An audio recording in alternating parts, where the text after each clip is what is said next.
Olá, queridos, graça e paz.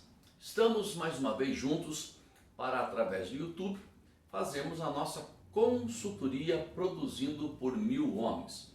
Hoje nós vamos falar um pouquinho sobre dízimos e ofertas, princípios de uma vida organizada e abençoada. Nós já tínhamos falado na consultoria anterior que iríamos falar sobre esse tema nesse dia. Então vamos lá. Dízimos e ofertas, princípios de uma vida, primeiramente, organizada e abençoada. Para a gente falar um pouquinho sobre isso, sobre esse tema, vamos nos basear a um texto bíblico, Malaquias, capítulo 3, versículos 10 e versículo 11. O profeta Malaquias está dizendo: trazei todos os dízimos à casa do tesouro, para que haja mantimento na minha casa, e depois fazei prova de mim, diz o Senhor dos Exércitos. Se eu não vos abrir a janela dos céus, e não derramar sobre vós uma bênção tal, que dela vos advenha maior abastança. No verso 11 ele fala algo interessante. Por causa de vós, por causa de mim, por causa de você, por causa daqueles que têm essa atitude, Deus fala: repreenderei o devorador, para que não vos consuma o fruto da terra, e a vide do campo não será estéril, diz o Senhor dos Exércitos. Então nós vamos hoje falar um pouquinho sobre esse tema. Primeiramente, organização. Nós vamos ler, aprendemos sobre esse texto e os princípios que a Bíblia nos mostra a respeito de dizimar, de ofertar, de adoração a Deus através do dízimos de oferta, que o primeiro princípio é de organização. Por que o primeiro princípio é de organização, pastor José? Simples. Quando eu e você nos obrigamos, vamos usar um termo assim, quando eu falo obrigarmos, é porque a partir do momento que eu me exponho a dar daquilo que eu tenho, as primícias em forma de adoração a Deus. Prefiro até usar mais esse termo, adoração a Deus, do que o próprio termo dízimo ou oferta. A minha adoração a Deus em forma de dízimo, seja de oferta, eu separo isso como primícias para a minha vida, para adorar o Senhor. Eu me organizo nas minhas finanças. Normalmente, você vai ver que a pessoa, ela não tem a vida dela financeira organizada, em grande parte é porque ela não tem por hábito parar para ver, para administrar o que ela tem nas mãos. É normal nós encontrarmos pessoas endividadas porque elas têm o hábito, são compulsivas no gasto. Elas não param para fazer um cálculo muito simples na sua vida.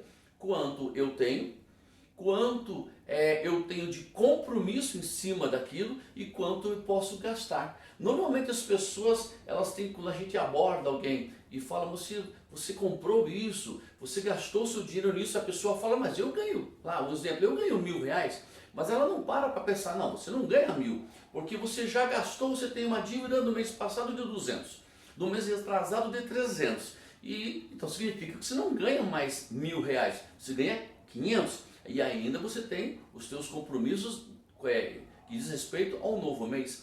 Então, uma pessoa que ela tem por hábito adorar a Deus através do dízimo ou chame de oferta, ela está o quê? Ela tem o hábito de normalmente parar, pegar o que ela tem nas suas mãos e separar primeiramente o que é de Deus. E veja bem, e quando falamos de Deus, falamos a respeito de adoração. É aquilo que ela vai separar para se dirigir à casa de oração, à casa de culto, conforme fala o profeta Malaquias nos tempos bíblicos. Nós vamos ver isso no tabernáculo, depois no templo e mais tarde aos pés dos apóstolos. Para quê? Para que isso seja empregado em prol da expansão do reino de Deus na face da terra. É muito bom a gente pontuar isto, porque no final aqui eu quero explicar um pouquinho sobre a diferença entre caridade e dízimos e ofertas. Muitas pessoas, muitos cristãos, muitas pessoas que se dizem até seguidores dos princípios bíblicos estão misturando as estações, estão confundindo caridade, benevolência com a adoração de dízimos e ofertas. Então o primeiro princípio, ele é muito importante, porque isso vai trazer para a sua vida organização. Então você vai ver, isso aqui eu poderia passar aqui um bom tempo compartilhando com vocês testemunhos e exemplos. Vou dar alguns que é o que eu mais ouço. Muitas vezes numa casa tem 5 pessoas e uma delas é dizimista e ofertante. O que a gente percebe? Perdão, que normalmente as outras 4 pessoas não são. E não é de se estranhar, e vou dizer para você que isso não é um fato isolado, é normal isso. Você vê que a pessoa que menos ganha da casa dos 5, ela é dizimista e ofertante. E ela, no final do mês, acaba emprestando dinheiro para os outros 4 e para as outras 4 pessoas. Então você vê claramente que a pessoa que ela é a dizimista da casa, ela é a ofertante, ela é a mais organizada. Então quando eu me disponho a aplicar esse princípio do dizimar, do ofertar, do contribuir à casa de Deus, o primeiro princípio que eu aplico na minha vida é o da organização. Eu passo a ser organizado na forma que eu vou contabilizar, na maneira que eu vou administrar aquilo que chega até as minhas mãos. Então guarda bem esse princípio. Eu gostaria muito que você considerasse, porque muitas vezes, quando nós entramos para o segundo princípio, que é ser abençoado, que entra aqui um pouco mais o sobrenatural de Deus na nossa vida, as pessoas tendem a contestar. Aí que eu digo que muitos entram para a linha da caridade. Falam, não, mas eu sou muito abençoado também quando eu ajudo o próximo. Veja bem, estou aqui falando, né, não estou falando de sobra, tá? Não estou falando daquilo que hoje me deu na telha de fazer. Tá? Não estou falando de hoje porque eu fui receber uma bênção específica, então hoje eu quero ser grato. Só hoje vou ser grato, então eu vou fazer uma caridade. Não, estou falando de um princípio diário, de um princípio semanal, quinzenal, mensal. Simples, chegou na minha mão, eu, como primícias, separo o que é de adoração. Aquilo que eu vou levar diante do altar do Senhor, vou consagrar na casa de culto, para que lá seja administrado da melhor maneira que aqueles que administram a casa de oração achem que convém, seja com aluguel, para luz e até mesmo, porque nós vamos ver isso que é bíblico, na administração também do social, porque quem dizima, quem oferta, também está ajudando, através da igreja, fazer o social. Então, organização, querido, é muito importante, você vai aplicar isso na tua vida. O segundo princípio que nós vamos ver, né, quando nós aplicamos na nossa vida os dízimos e as ofertas, é um princípio de atrairmos uma bênção do Senhor para a nossa vida. É interessante, eu vou só voltar aqui, né, no primeiro, que Deus fala assim, que ele fala lá que por causa da nossa atitude nós seríamos abençoados. Então é interessante que a gente aprende esse segundo princípio, né? O princípio de ser abençoado, isso é muito importante. Aí eu gostaria de entrar para explicar um pouquinho como eu posso ser abençoado, pastor. Então, através do meu dízimo e através da minha oferta. É muito importante que se entenda que quando a Bíblia fala de dízimo, ela fala lá no Velho Testamento. E aí que eu digo que existem muitas pessoas que nem boa intenção para si, de querer se esquivar da aplicação, do dízimo, da oferta, tentam começar a dividir Bíblia como Velho e Novo Testamento. Muitos, nesse momento, quem sabe que estão me assistindo, vão falar, mas pastor Josué, o dízimo, ele era uma aplicação para o Velho Testamento. E eu defendo plenamente, o dízimo sim, ele é do Velho Testamento. E Deus deixa o dízimo como um princípio para que eu seja abençoado por ele. Se o primeiro princípio eu aplico na minha vida como um princípio de administração, o segundo é para atrair a bênção de Deus. E aí eu estou falando de um mistério, aí eu estou falando de algo sobrenatural, estou falando de algo espiritual, que é um princípio bíblico, para que eu atraia uma unção sobre a minha vida financeira, sobre os meus bens, através do ato de dizimar, ou chame você de ofertar. O dízimo, ele é um princípio bíblico implantado por Deus lá no Velho Testamento.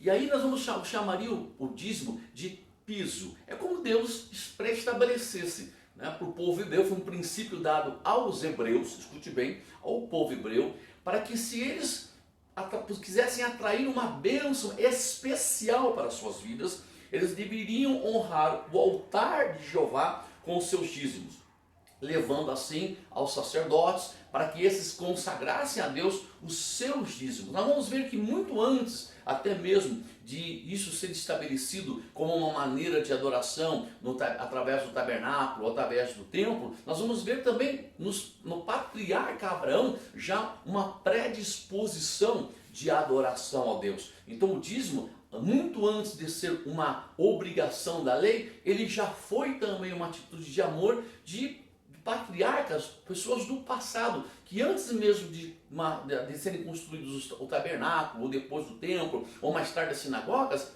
houve quem, por amor, também já fez isso. Então vamos descobrir que o dízimo é sim, vamos chamar assim, uma colocação de Deus no Velho Testamento, como um piso, uma maneira, como Deus estivesse dando um norte. Se você quer atrair uma bênção espiritual para a sua vida, financeira, profissional, material, Deus ele propõe para nós, para que eu e você possamos dizimar. E Deus dá uma base, Deus dá um princípio. Até aqui tem um desenho que esclarece bem. Deus ele coloca, ele exige de nós que eu aprenda a aplicar na minha vida um princípio de organização, separando 10% daquilo que chega nas minhas mãos, para que no restante dos 90% eu atraia uma bênção especial. Querido, sobre bênção, coisas espirituais, não se explica. Aí eu volto aqui quando eu dizia a respeito da organização. Tenho muitos e muitos exemplos de pessoas aonde, repito, moram numa casa onde 5 trabalham, ela é a que menos ganha, mas é fiel e é dizimista. Interessante. É a única pessoa que todo final do mês tem sobra, empresta para os demais. Se você conseguir me explicar isso, né, eu gostaria que você me explicasse. Mas não tem como explicar bênção. Bênção não se explica. Coisas sobrenaturais não se explica. Então nós vamos ver que quando Deus ele propõe o piso do dízimo, ele está nos propondo isso no Velho Testamento como uma maneira de nós nos organizarmos na forma de adorarmos a Deus. E uma vez que eu me organizo, eu sou abençoado na organização e sou abençoado também no agir de Deus, no sobrenatural de Deus. Pois bem, aí nós vamos ver que muitas pessoas falam assim, mas pastor, eu não sou dizimista, eu gosto de ofertar. Veja bem, querido, é muito importante nós separarmos um pouquinho só isso, porque muitas vezes a oferta ela é espontânea. Aí que eu digo, eu faço quando eu quero e como eu quero. Já o dízimo já é uma maneira, um norte que o Senhor nos dá. Para quê? Para que nós estejamos mais enquadrados nesse primeiro princípio, organização. Pastor, se eu for só ofertante, eu não sou abençoado? Claro que você é tão abençoado como aquele que dizima. Não há como eu contender com você nisso, dizer, puxa, você que só é ofertante não é abençoado como é um dizimista? Não, porque tanto você como o dizimista estão adorando o Senhor. Porém, é bom que você atente a isso. Organização. Eu oferto como e quando. Eu dizimo dentro de uma linha, dentro de uma regra, dentro de um norte de Deus. Então, consigo ser mais organizado. Eu pergunto para você, você quer uma bênção ou 2 bênçãos? Aqui nós estamos aprendendo 2 princípios, 2 formas de você ser abençoado. Quando eu só me disponho a fazer como e quando eu quero, eu resumo em ser uma pessoa abençoada. Pois bem, querido, vamos lá, acredito que fui claro até agora. Quero fechar explicando algo também para você. A diferença entre caridade e dízimo. A diferença entre nós fazermos benevolência e dízimo. Porém, deixa eu voltar um pouquinho aqui para tentar esclarecer um pouco sobre dízimo e oferta. Estava pulando aqui. Nós vamos ver que no Velho Testamento muito se fala de dízimo. No Novo Testamento nós vamos vir falar muito de oferta. Mas nós vamos ver que Jesus também dizimava, que Jesus também respeitava as leis. Então nós vamos aprender o quê? Que o dízimo no Novo Testamento, ele passa agora a ter cara e cheiro de adoração e de oferta. Porém, amados, se no Velho Testamento o dízimo estava mais voltado à lei e aos princípios judaicos da época, no Novo Testamento nós vamos ver que a oferta está muito ligada a Cristo, ao amor. E se o dízimo ele tem um piso e tem uma maneira, um rótulo de 10%, na oferta nós vamos ver que não há limites. A prova disso que você não vai ver na história do Novo Testamento propriamente pessoas aplicando a regra dos 10. Você vai ver as pessoas aplicando a regra do tudo. Afinal, Jesus não veio para entregar só uma mão na cruz do Calvário ou um pé, né, ou uma orelha. Ele se entregou. Então Paulo, ele nos ensina o seguinte a respeito da maneira de nós contribuirmos e adorarmos. Que cada um adore segundo as suas possibilidades. E que cada um faça conforme aquilo que o Senhor tem colocado no seu coração. Então, muitas vezes nós queremos esconder através do dízimo, mas também acabamos sendo omissos, limitados na maneira de ofertar. Aprenda que dízimo é uma coisa e oferta é outra. Mas dízimo também no Novo Testamento, ele pode ser muito mais do que 10. Muitas pessoas podem falar assim, pastor, então se eu não defendesse a ideia da oferta como dízimo, você há de convir comigo. Significa então que a pessoa, que ela, em vez de todo mês separar 10, der 11, então ela não está adorando a Deus, porque afinal ela está dando 10, deu 11, então ela está errada. Então nós vamos ver que seja 10, seja 11, seja 20, seja 100, o importante é que você faça de coração, mas nunca esqueça de uma regra somente, a regra da organização. De nada nos adianta fazer da sobra como e quando queremos. O importante do dízimo é a aplicação na organização. A partir do momento que você propôs e fez, você está atraindo a bênção do Senhor para a tua vida, seja ofertando ou seja dizimando. Pois bem, vamos encerrar. Estamos falando aqui sobre caridade e dízimo. Quero repetir sobre isso. Por quê? Porque há muito equívoco, muitas pessoas se atrapalhando com isso. Muita gente achando que pelo fato de fazer caridade, já está isenta do dízimo e da oferta. Querido, vamos separar as coisas. Não vamos querer, acho que o pior engano, o pior engodo é eu achar, eu sabendo que estou equivocado na minha maneira de raciocínio, querer me autoconvencer que eu estou certo. Uma coisa, querido, é você separar 1 quilo de alimento, você pegar uma roupa que é sua, e você, tá, daquilo que te sobrou, repito, daquilo que não está te fazendo falta, e você vai lá e compartilha com alguém.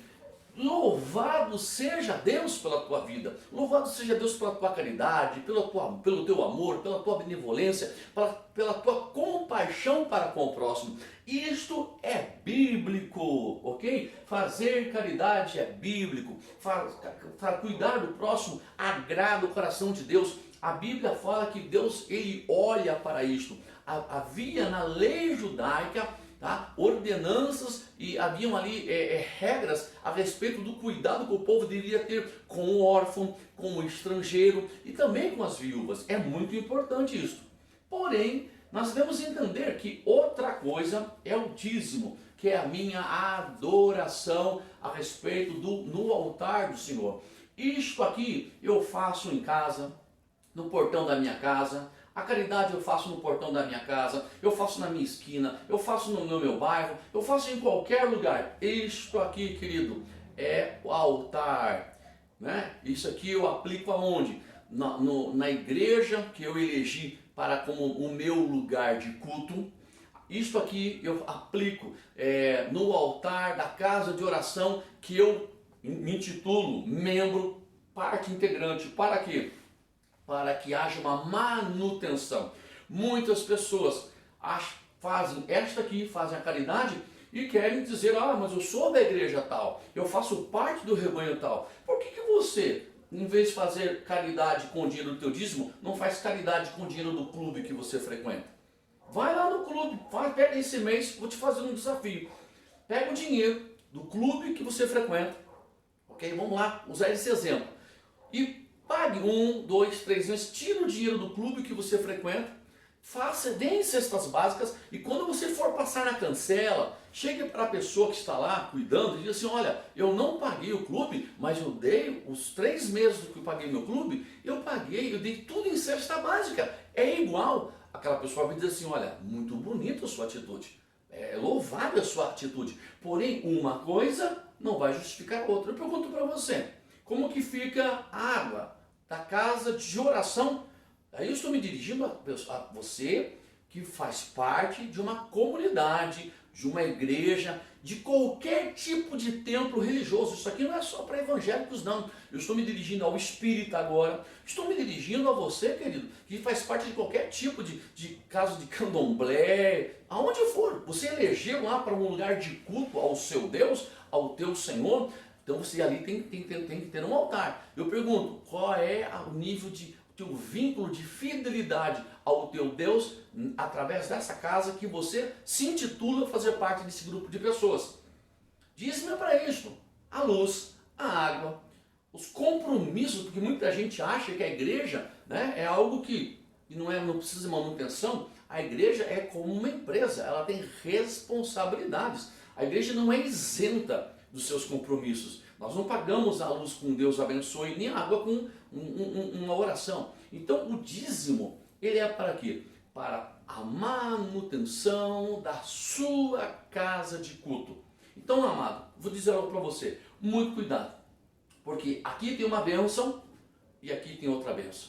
Há uma bênção na caridade? Há uma bênção. Há uma bênção também na maneira de dizimar e ofertar. E eu encerro a minha palestra no dia de hoje dizendo algo para você. A bênção que você atrai através do dízimo e oferta é a que você precisa para ser caridoso. Porque eu lhe digo uma coisa, se você não tem esta bênção atraída através de uma vida organizada e abençoada, certamente um dia você não terá para fazer até mesmo a caridade. Espero ter sido claro, espero que eu possa ter esclarecido um pouquinho hoje sobre dízimos e ofertas, princípios de uma vida abençoada, e me disponho e fico aqui à disposição para te esclarecer qualquer dúvida a respeito desse tema. Venha, marque um café com a gente, vai ser uma alegria te receber aqui e poder explicar um pouquinho mais sobre dízimos e ofertas, princípios de uma vida organizada. E quero encerrar dizendo o seguinte, aproveite que você está conectado aqui no YouTube conosco, ative o sininho, curta a nossa página no YouTube e não deixe também de compartilhar. Um grande abraço e até a próxima consultoria, se Deus quiser.